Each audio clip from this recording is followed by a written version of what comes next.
anything you feel that's important leading up to 2007, and then we'll go from there. Yeah. So it's kind of some big bullet points. I grew up in a very conservative religious home. It actually was involved in a religion that was sometimes can be considered high control, high demand. And that really kind of created a path for me in my life. And I got married, I had three kids, and then my brother died by suicide, and my marriage ended, and I remarried.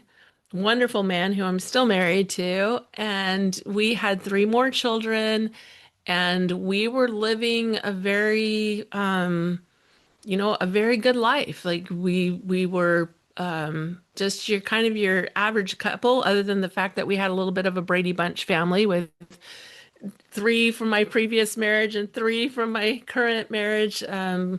And my husband became the dad, and we were just raising our six kids and having a good life. And I was mostly I had been kind of in the corporate world for a while during that time, but by the time my fourth one came around, by the time I remarried and we had another child, I was like, I kind of left all of that behind and became a full-time mom. I was homeschooling my kids. Yeah, that became kind of my full-time job. I was teaching piano lessons on the side. Wow. But life was really, really full. It very much centered around our family, around, the kids, around our religion and our responsibilities there, a lot of volunteer work, so on and so forth. And then 2007 happened. Yeah. I do want to go into 2007, but before, I just want to know, like, have you always been that kind of person that just is able to handle a lot on your plate at one time? And you know what I mean? I mean, one child is a full-time job, and you had six, and you were homeschooling and doing lessons on the side, and I mean that's a It was a lot. lot. Yeah, and actually, so um I, yes, and also I think it was a bit of a survival um tactic for me. It was, stay busy. I'd grown up in a home. It was a good home, but my dad was very narcissistic and and angry and challenging, and so you kind of learned to just like, work hard, do your stuff, stay in line type of thing. And so I realized much later that my nervous system was a wreck. Having lost my brother to suicide, then going through a divorce, and I remember this is a little bit of a tangent, but I remember hearing, and I don't remember who it was, but I remember listening to this interview on like an Oprah or some kind of daytime show like that of a celebrity who grew up in a home with alcoholic parents, and how they were talking about how like there was so much chaos that became their normal, that when things weren't chaotic it didn't feel right to them. And when I heard that, I was like, oh my goodness. Now, I didn't grow up with alcoholic parents, but I realized with all of that that had happened before I turned 30, and there's more to the story, but with all that happened before I even turned 30, by the time I married my now husband, at 31, I was very dysregulated, and I was very much in like survival mode, and um I'm a very left brain person. I was, math was my favorite subject, and so like I just handled everything by organizing it, staying busy, trying to create some order from all the chaos. That's my short answer, but yeah, it's an interesting thing to consider. And actually, I was actively working on calming myself and realizing that my life is good now and it's going to be good going forward. And then Mother's Day 2007 came.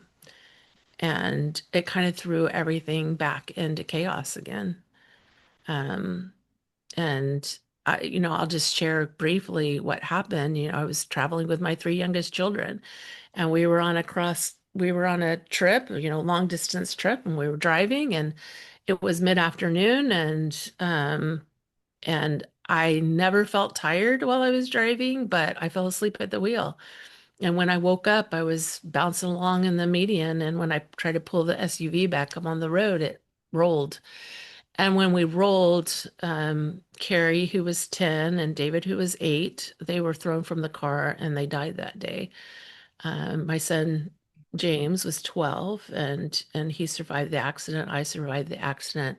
James needed emergency surgery. There were so many miracles that happened in the process of that accident. It was a really hard, it took me a long time to kind of understand everything that happened. And, I don't know that we ever understand everything that happened, but while the SUV was rolling, I heard a voice in my head that told me to bring my arm in.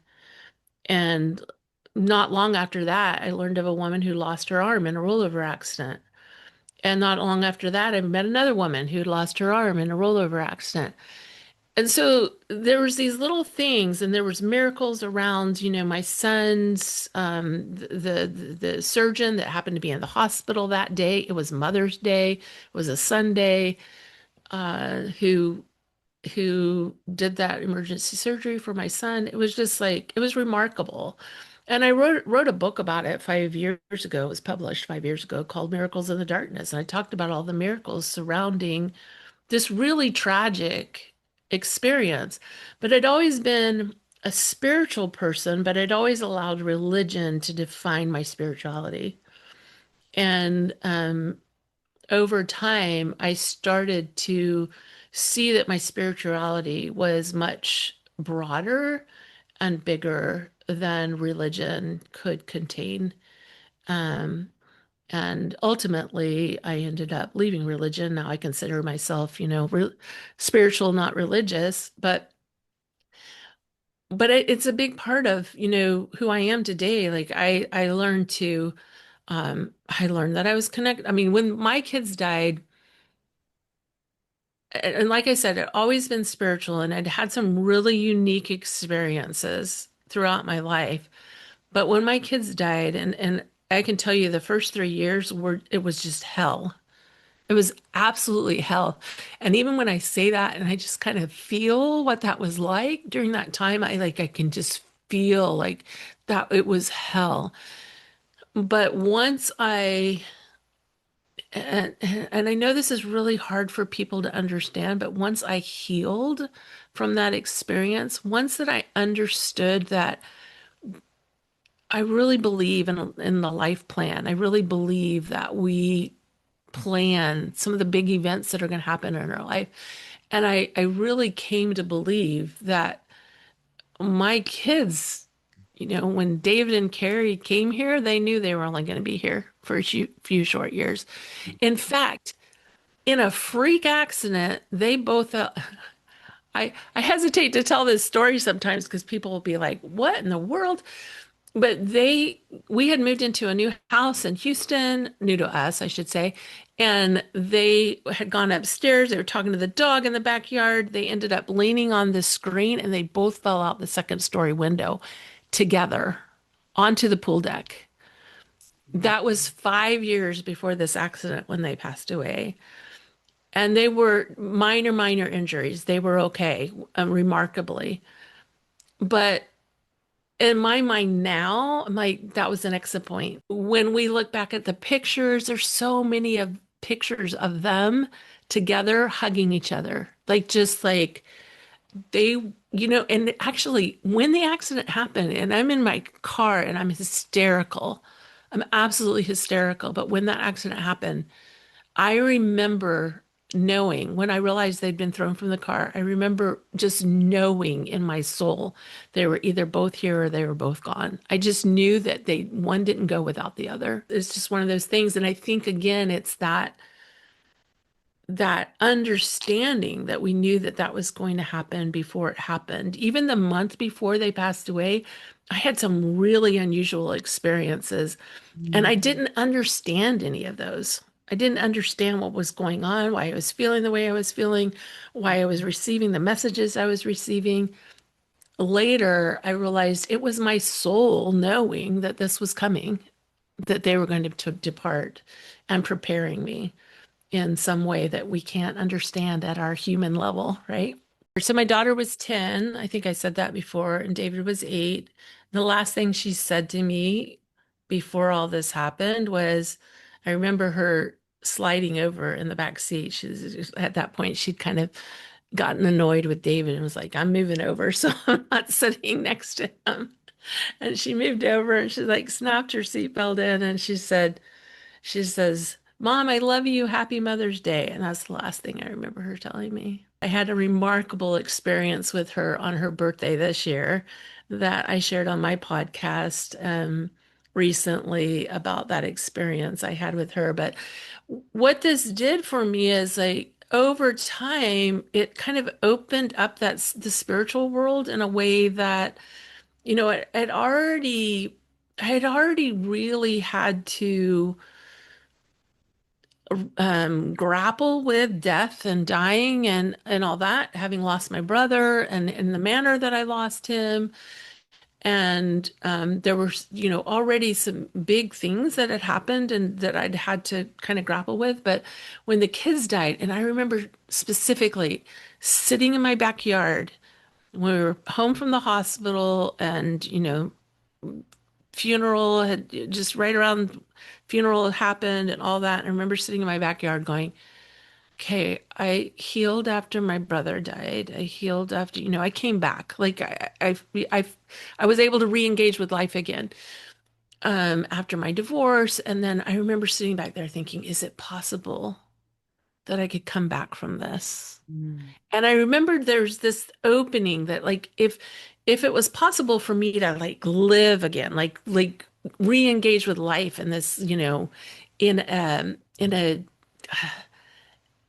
I don't even know what words there are for it, but like to really re-engage with life and enjoy life again after those tragic experiences, is it possible now? And I remember that opening. There was that opening of maybe it's possible. But it took a long time and a lot of integration and a lot of soul searching and a lot of yeah, to do that.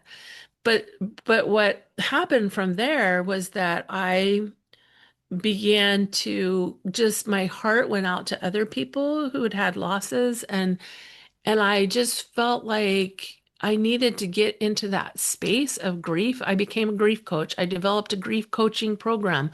I started teaching other coaches how to, like, I developed a whole manual, a whole like step by step. Like these are the things we need to understand. These are the things we need to do. These are the things, because time doesn't heal our wounds. It's what we do with the time, right? Like it's what we do while we're in that process of healing. And so but as I was working with people, this was the crazy part, Allie, is as I was working with people, I would I would hear the son of the mom that's sitting across from me who's grieving her son's loss. And I would hear her sharing how guilty she felt and so on and so forth. And I would hear her son in my ear going, I don't want her to feel that way. I don't like this was happening over and over and over again, where I was feeling the presence of the person that they had lost. And I didn't know how to communicate that. But at that point, I had learned how to communicate with my son, with my daughter, with my brother. And it's not, I don't communicate with them every day, like, that kind of thing. It's just like, I, it, it's those times when I just feel that, I feel their presence around me and I acknowledge them. And then, but I also know that we're meant to be living here. So I don't spend all my time like on the other side, like communicating with them. Like, yes, I want their input and I want their guidance and so forth. But the other thing that started happening was um, I started channeling. It was completely, I didn't even know. I did know what it was because I had followed a couple other, I had followed, I'm trying to remember, Lee, is that Here, Lee Harris? Lee Harris and a couple other channelers that I thought, just remarkable. But then all of a sudden it was happening to me. And I was literally channeling. I'm like, where did this come from? And then I realized that 15 years before that, ever since I experienced a really kind of overnight miraculous healing from my grief, where the grief just felt like it was just taken from me. And ever since then, I had been journaling, and I would journal every, several times a week, and I would ask questions and I would write down the impressions that I got. And I realized that all of that had been priming the channeling pump. And so all of this stuff, that's what I share on Instagram is those angel messages. It's like I receive these messages, and it's been how long has it been now?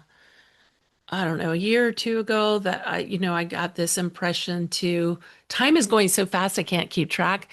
But a while back, I got the impression like I was getting all these messages, and then I got, you need to start sharing these.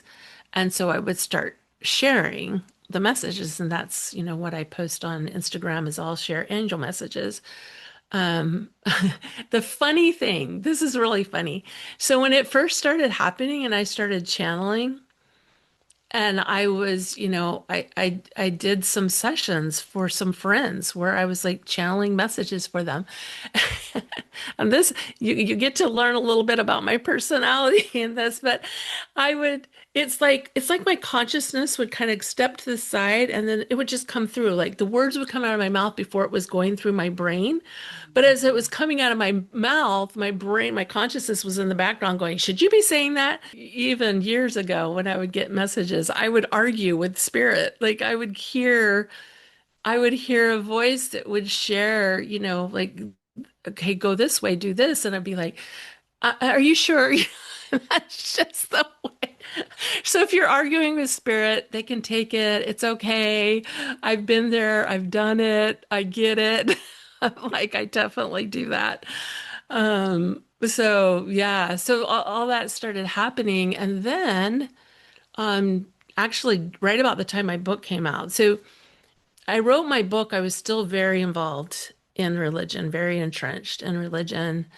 And so my book really shares that journey of healing.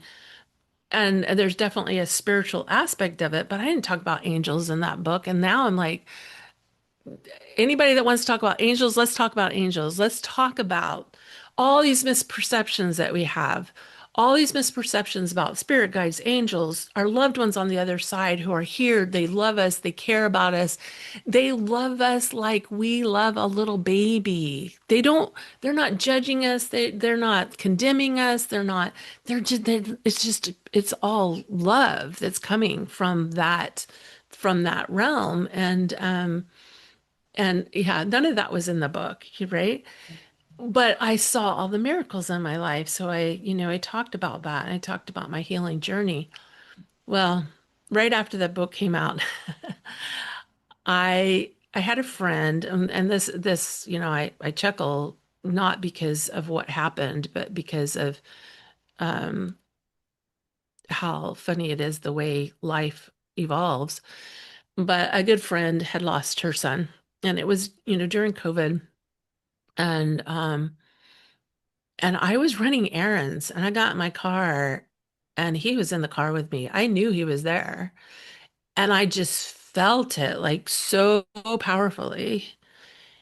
And I was like, what do I do with this? So I just pulled out my phone and just started writing down everything I was hearing and sensing, hmm.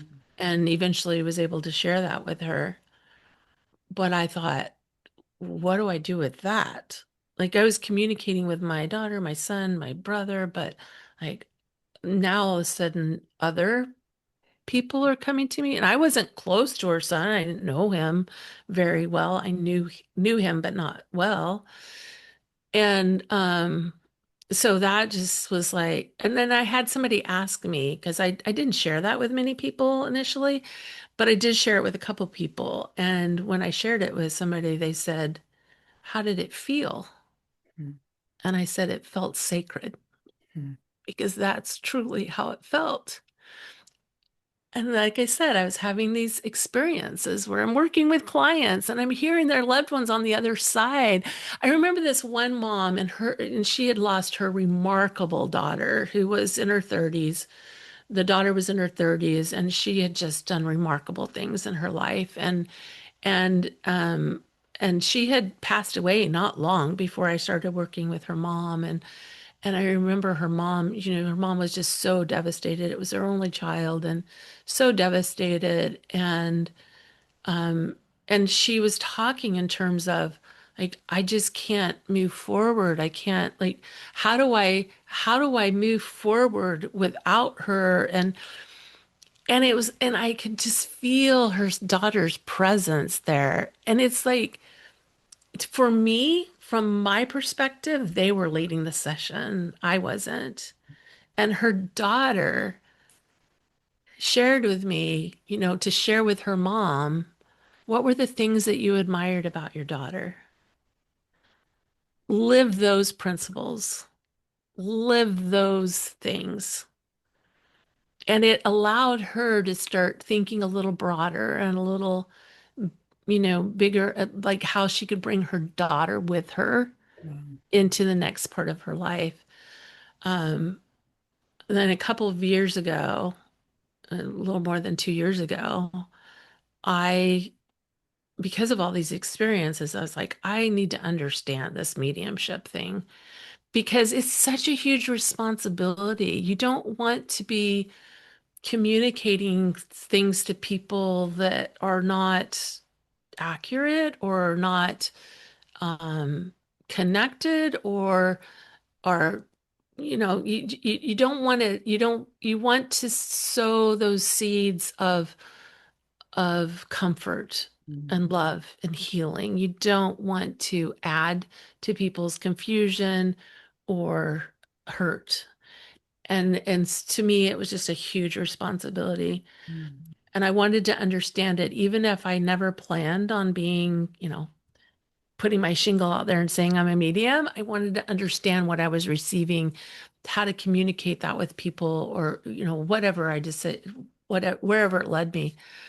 And I started studying mediumship, and it's just been remarkable. And so a couple months ago, oh, I don't know, it's probably been longer ago than that. I finally was like got the nerve up to do readings for people outside of just practicing and doing it for friends and so on and so forth. And it's been a beautiful journey, and it's been really remarkable from my own perspective. Just, I'm a deep thinker and I see how things are connected. And I see how, like, my learning about grief has helped me in this mediumship space. And my learning about spirit and communicating with my kids has helped me in this space. And my channeling has helped me in this space because I'm able to hear the messages that I'm receiving and deliver those. And so yeah, it's been a journey. some mediums will actually hear the voice of someone else that has passed over. Some will hear their own voice. Some it's not like even hearing really anything. It's more of a feeling and a knowing, that sort of thing. So what did it look like for your children and your brother versus like the Yeah. spontaneous, yeah. Like were you trying to get in communication with your brother and your children, or was that also kind of just coming in the way it was coming in? You know, I think it was a little bit of both. I had learned from someone, and I teach people this now, this idea of like writing a letter to them and then listening for the answer. And remember, I'd already been doing that in my journals for years, like listening to spirit. I would write, I mean, and my journals the last few years had been, what do you want me to know today? Mm. and I would just listen and I'd write things down. And back in that time, I was interpreting all that from the standpoint of religion, like, it's the Holy Spirit, right? Now I know, now I feel like I was listening to my angels, I was listening to my spirit guides, I was listening, like, who was that voice that said bring your arm in? It was my spirit guide. It was a guardian angel, if you will. And so it's challenging for us as humans to kind of put these pieces together because we look at it from our viewpoint here. And so from my human viewpoint, I'm like, if you can tell me to bring my arm in, tell me to wake up before I go to sleep and end up in the ditch and my children die, right? Yeah. Does that make sense? Mhm. But from an eternal perspective, from a spirit perspective, from, the greater good, this was already part of the plan. It was already part of the experience. Losing my arm wasn't. So it's so fascinating. So I had started a little bit of that, like, writing. I would write a note and to them, and then I would listen for answers and receive answers. And that's what I did on my daughter's birthday this year. I'll share a little bit about that because it was such a remarkable experience. Mm. I it was her birthday. I had the house to myself. My husband was traveling that weekend and had a quiet house and I just wrote a letter to her and shared my appreciation of her and her being my daughter and when I experience her, I'm not talking to a 10-year-old child. She shows up and has for a long time. For me, she shows up as like this very divine being. It's very divine energy. It's not the 10-year-old child that I'm communicating with. And on her birthday, she walked me through memories, things that I'd forgotten. And she gave me, you probably heard people talk about life review, right? In a near-death experience. It was very much like that. It was a very condensed life review that was associated with our life together and some of the experiences that we had. And she shared so much compassion with me and so much understanding of why I did what I did and when I did it. And, like happy memories, hard memories, a lot of different things came through. And later that day, I was driving somewhere and I looked up and there was this big, beautiful angel in the sky. Like the wings, cloud wings, and the sun was right in the middle. And I was overwhelmed. I was overwhelmed. But yeah, just amazing experiences like that. But when I'm communicating with my brother or my son or my daughter, of course, I know them, right? And so I don't need evidence that they are who they are because I know them and I feel them and I experience them. When I'm Now, when the spontaneous things started happening, it kind of came the same way. It was more like a knowing, like, oh, this is so and so's father, this is so and so's daughter, this is, my friend's son. It was like a knowing. This is who's here. And so I would write down what I was receiving, and then I would reach out and I'd say, hey, I know this is a little odd, but are you open to a message from your father who passed away 2 years ago? And one of those, I'll share about that one real quick too, because this was a client that I'd worked with several months before. I hadn't had any contact with her since. And a friend of mine suggested, she's like, you got that message. Have you ever tried just kind of like leaning into that a little bit? She's like, maybe lean into that a little bit. So I sat down one day and I'm like, okay, let me lean. And I felt this man come in and I knew it was her father. Like it was just a knowing. And I just wrote down his message and I argued with him. I kid you not. At the end of his message, he was like, let her know that when she gets married, I'll be there when she gets married and when she has children. And I was like, I can't deliver that message to her. She's a single woman who has had really negative experiences with men, and I don't even know if she wants to get married, right? So I argued. I literally argued with it, and the impression was so strong. Include it, include it, include it. So I did. I kid you not. 2 months later, I found out that she had just gotten married. She got married 2 months after I delivered that message to her. I had no idea she was engaged. I was like arguing with spirit, going, I can't deliver this message. Wow. I'm telling you, it's fruitless to argue with spirit. Don't argue with it. But I think there's something to that too, right? We don't shut off our left brain. I'm a very left brain person. We don't go out there and just go, I'm open to anything and everything. It's like, yeah, keep that critical brain there. Keep that skepticism alive. Keep that like questioning and allow, messages come through and experiment. Like that's why we're here. We're just here experimenting. Who was it your friend that you first told about her son, or who was the very first person that you verbalized, like, I got this message that I need to relay to you? Yeah, I think it was 2020. I Yeah. think that was the first time, especially outside of my family. Yeah. And then, like I said, my friend saying, lean into this a little bit and see what happens. And received a couple other messages and they were so, not what I was expecting, right? Like, again, these are people that I hadn't even been in.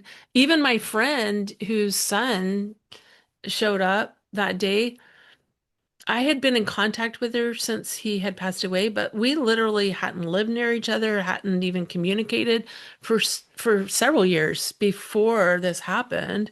And then he passed away, and I reached out, and and I was like, "I'm so sorry," and blah blah blah, right? But that was just out of the blue, out of the blue. But now, like when I'm doing a reading for someone I don't know, I don't know who they have on the other side. Or even if I do know who they have on the other side, if it's a friend or something like that, I don't know those people. And Mhm. so I'm just receiving information. And I think there's a lot of misconception. I know I had a lot of misconception about mediumship, about spirit communication and all that. So I'll tell you, like, I used to think that people who knew about angels or experienced angels, like they saw them objectively, like they were standing in front, and there are people like that. Mhm. There are. That they see them standing in front of them. And so I thought, oh, well, I don't have that ability to see them standing in front of me. And so I thought that that was not something that I could experience. But then I realized, no, that's not what it is. It's like our spiritual senses include our ability to spiritually hear, spiritually see, spiritually know, spiritually feel. Like it's just that feeling, that presence that comes in. And so when I'm um and so another misconception we can have as someone who is receiving a reading is that the medium is like seeing everything and knows everything and it's all crystal clear. But no, we're like getting information, we're receiving information, but a lot of times that information doesn't make a lot of sense to me. But when I say, like I did this week, I say, okay, for some reason, I'm feeling like there's a Jewish connection here, and I can't figure out how this fits. And then the person I'm reading for says, yeah, and this is why. I'm like, oh, but I would have never guessed. Like it was such a random Yeah. connection to that I could, I'm not getting the full story. I did a reading for a woman not long ago, and and this man showed up, and I'm describing this man, and she says, "Oh, that's my husband." I described what I saw as far as what he looked like, his personality, um, and she says that that's my husband, and as the reading went on, all of a sudden, it was like channeling again. I just said, oh, he's saying, He's saying that's why you sold your house so, oh, how do you think you sold your house so easily or something along those lines? And she went, "Oh my gosh." And literally, that just came out of my mouth.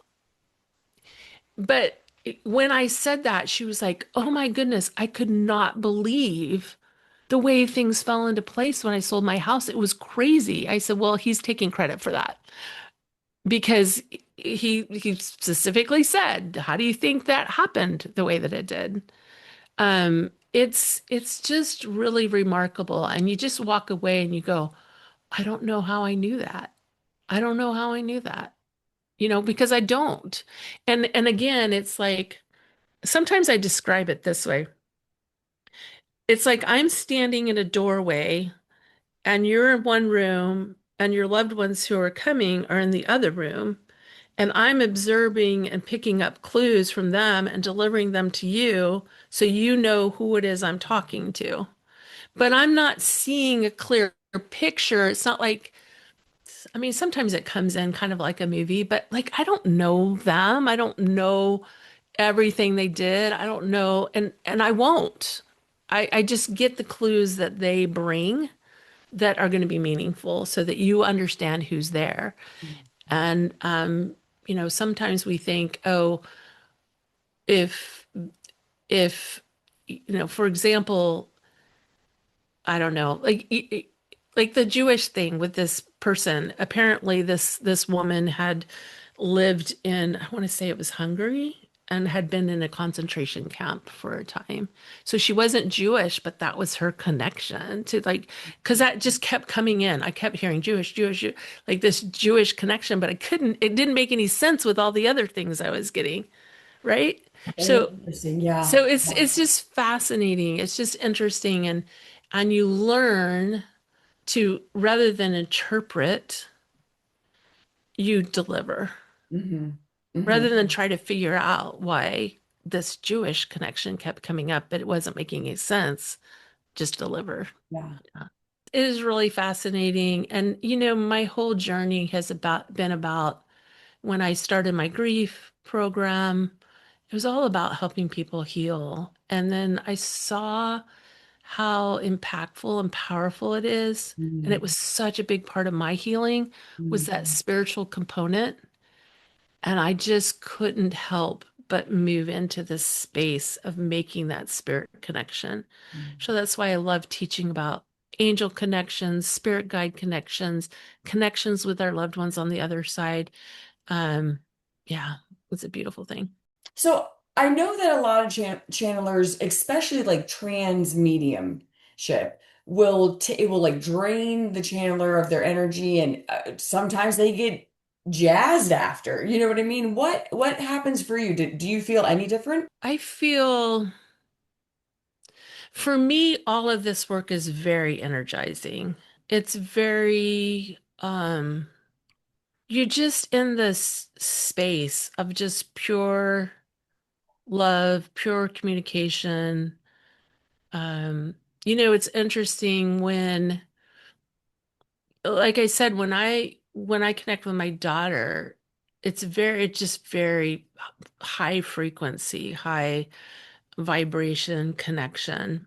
And not that I don't have that connection with my son and my brother. My son is just playful, like he shows up all the time, just playing like just like he was in life. They're like they were in life.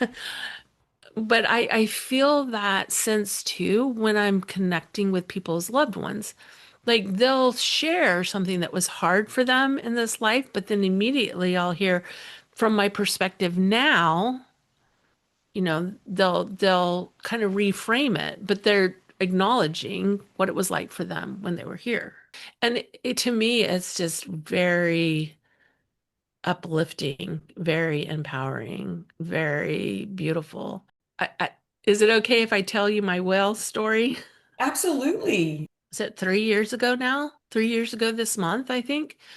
We were on a trip. My husband and I were in Cabo in Mexico, and we'd gone on a whale watching trip. It was the first whale watching trip we'd ever been on.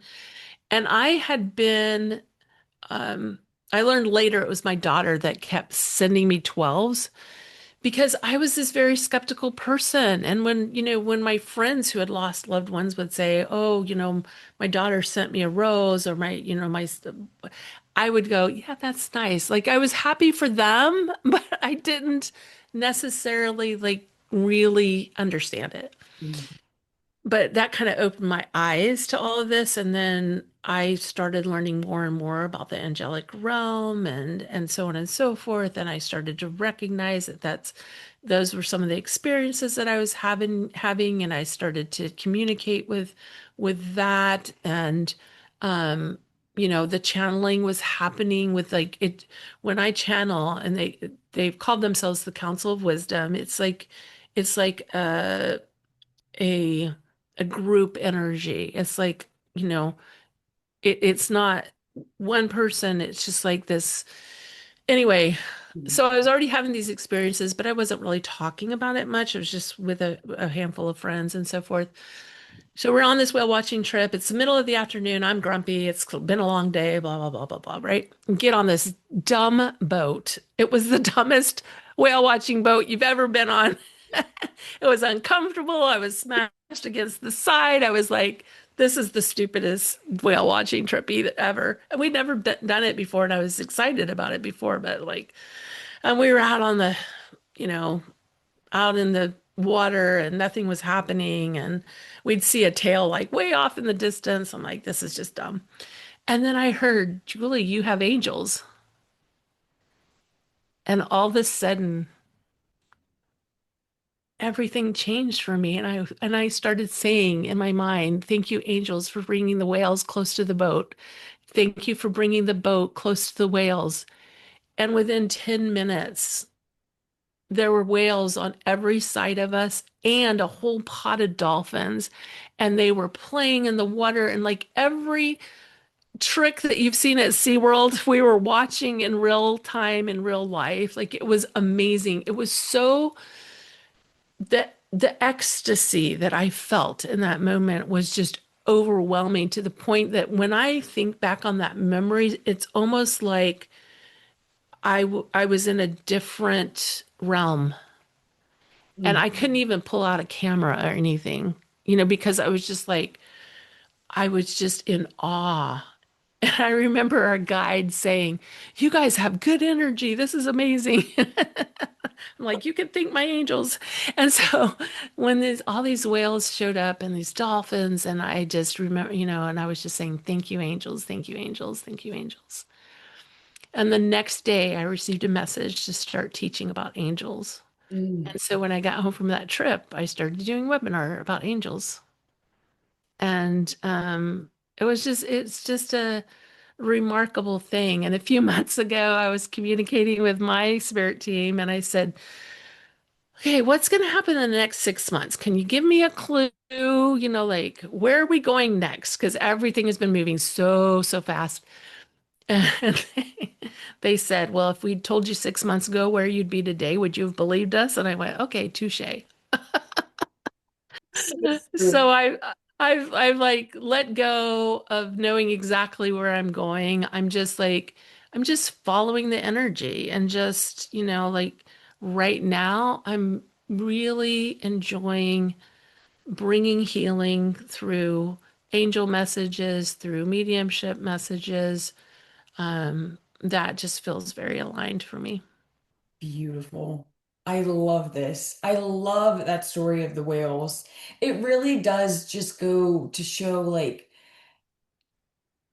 well, that story shows a number of things. It One, does. everything it's already here. We just need to ask for it. And we are always being guided, whether it's by a spirit guide or our higher self, all of the above, whatever. It really Yeah. is magical. It really is. It really is, and we live through challenging things in this life, and we're meant to.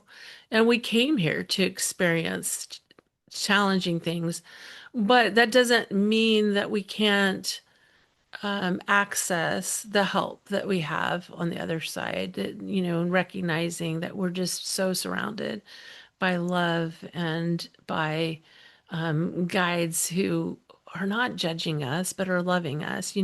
Another thing that is sometimes I commonly hear from people is like, I have a grandma or I have a parent or I have someone on the other side and I want to ask them for their help.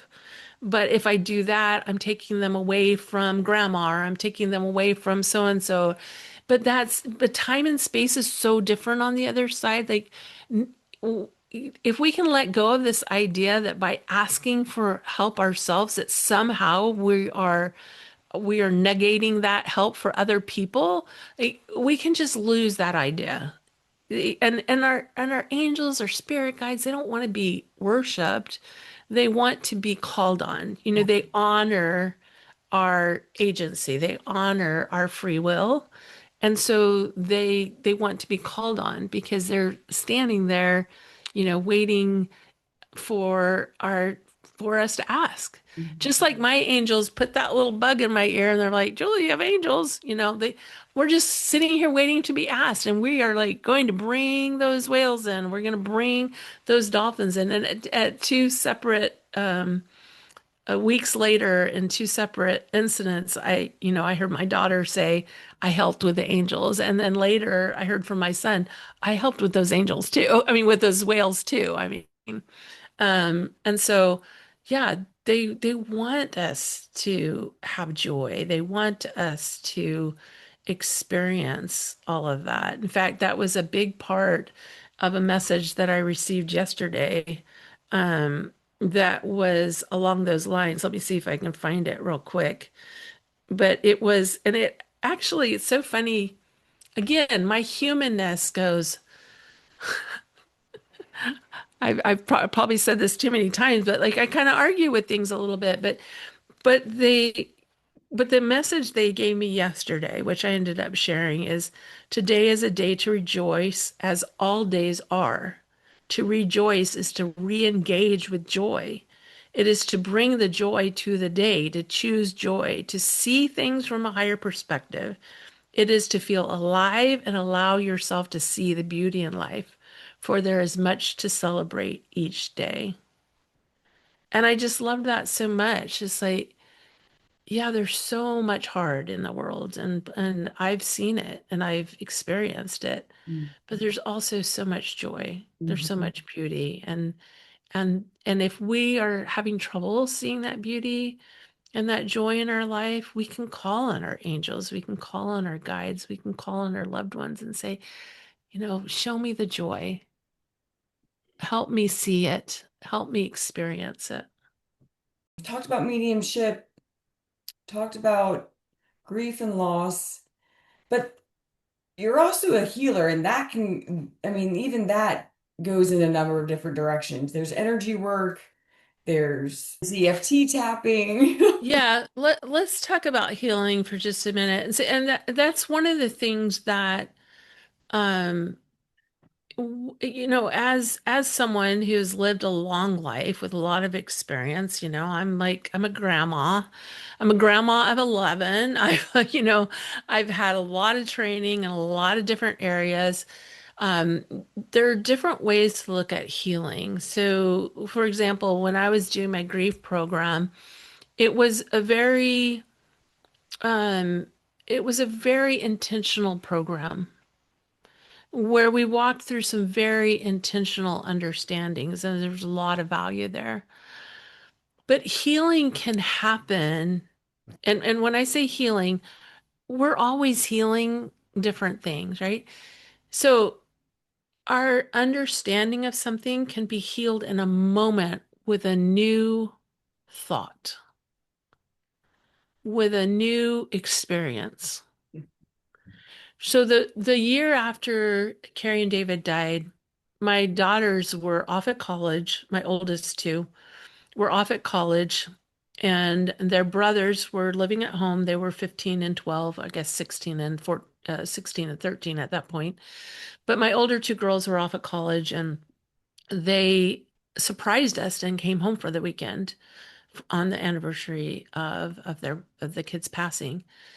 And I remember, and we'd gone to church, that Sunday morning on that anniversary of their passing.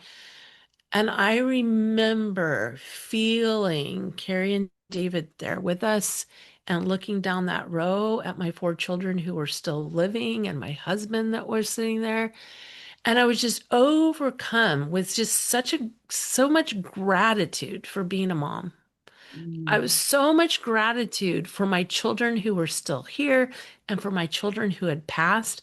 And it was almost like in that moment, it changed everything for me. Mother's Day, it's hard to understand, but Mother's Day is not hard for me. The anniversary of their passing is not hard for me because they showed me a new way of looking at things. So as a healer, what we're doing is for me, the way that I look at it is I'm partnering with the person's spirit guides, with their angels, with their loved ones on the other side. We're partnering to bring new understanding, to bring new spirit to their experiences so they can have new understanding and an opening and an awakening to um I don't know what the words are for it, but just awakening to a new way of seeing things, a new way of experiencing things, just a new, again, bringing joy to the experience. And that sounds oversimplified, and it is. The explanation is definitely oversimplified. But all the different modalities that I've learned I bring into that session when I'm working with somebody. And so if I'm working with you, Ali, I might feel like it would be really helpful to you if we went through a tapping session. And I might do that with you. Or I might feel like it would be really helpful to you if we did a visualization. It's kind of like a meditative visualization. And I might do that with you, and I've even taught courses to coaches and people who want to integrate some of these energy practices into their practice, where we learn some of these modalities that you can bring to a client. And it's not, and every session with every person that I work with is totally different because I have no idea. Mm. So I might be working with somebody who comes to me and, um, they're struggling with something. And all of a sudden I'm like, okay, did you have a bunch of dogs when you were growing up? Because all of a sudden there's like this pack of dogs here, and there's two. There's the large dark one and a large lighter one, and they're like really coming forward. And so all of a sudden we're like communicating with their past animals that are bringing new understanding of their childhood to them. Mm. And that's totally unexpected. Like, I don't know where we're going to go. And that's got to just keep it so fun and interesting for you. I mean, it would be interesting. Fun and nerve-wracking because I don't know where we're going to go. It's interesting because a few months ago, one of my heroes, I've had a couple people who have booked sessions with me who are like, I just think, they're just so connected. Like, why would they book a session with me type thing, right? And I remember one of my friends who I just always look up to had booked a session with me, and I remember I sat down and I was like, wrote out this outline. That was my left brain showing up, right? I wrote down this outline that we're going to do this, and then we're going to do this, and then we're going to do this.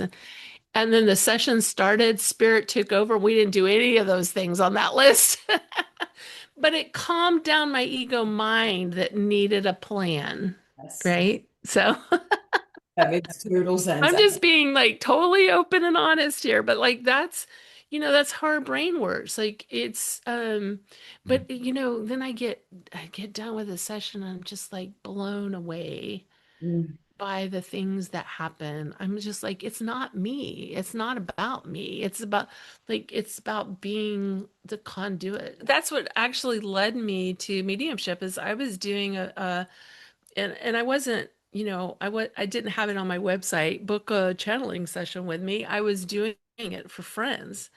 And as I was doing these channeling sessions for friends, all of a sudden the grandma was showing up.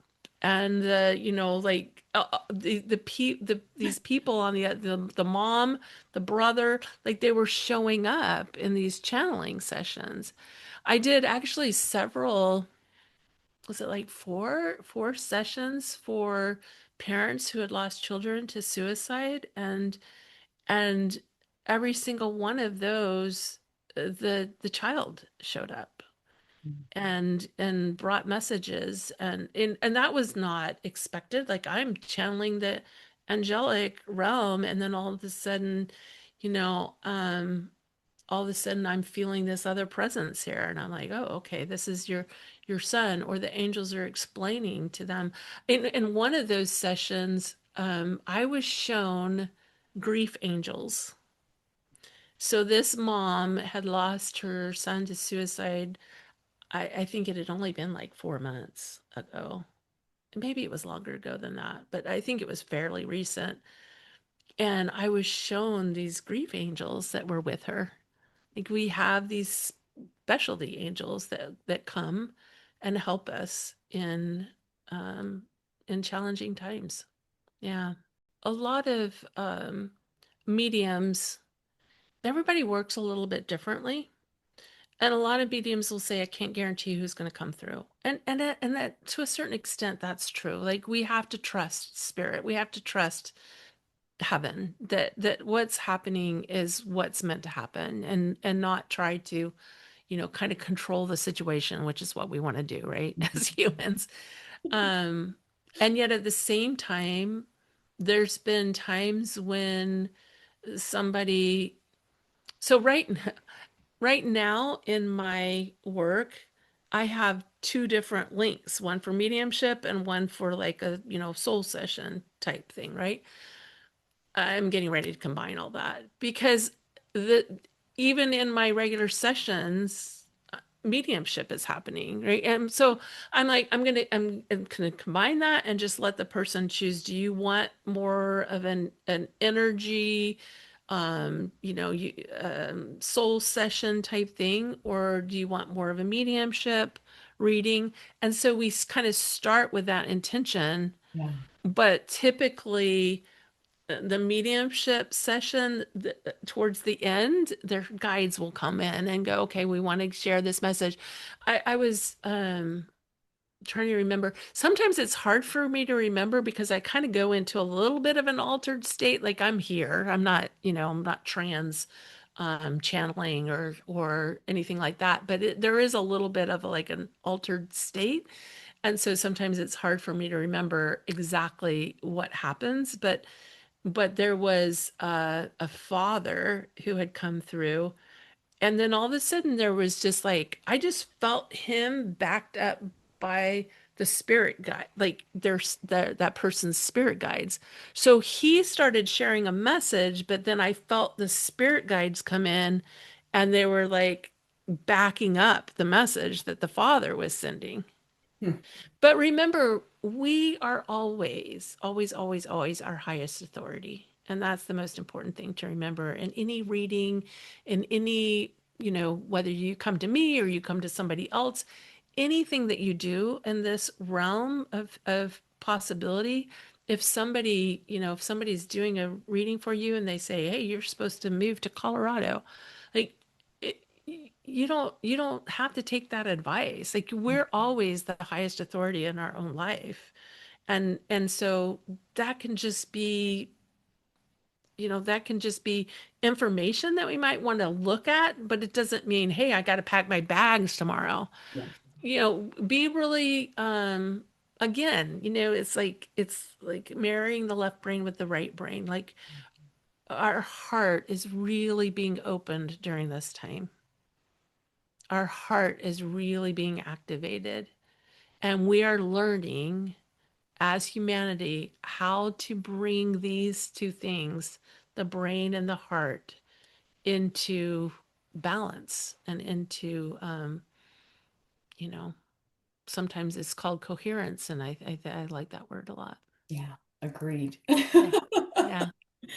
Just beautiful. This was lovely. It really was.